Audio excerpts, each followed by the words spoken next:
ဒီကောင်လေးကိုအတန်းဆန်းပေးမယ်ဒီကောင်လေးက 5-in-1 ဖြစ်ပါတယ်လက်ရှိမှာဘေးရွယ်သီးနှလုံးတွေတွဲပေးထားတယ်အတန်းလေးတစ်ချက်နားဆင်ပေးပါနော်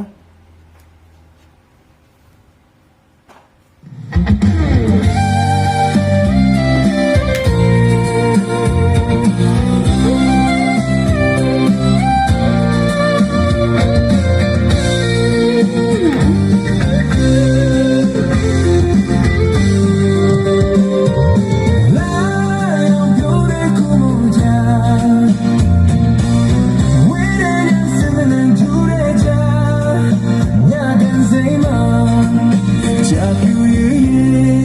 yeah, go to last.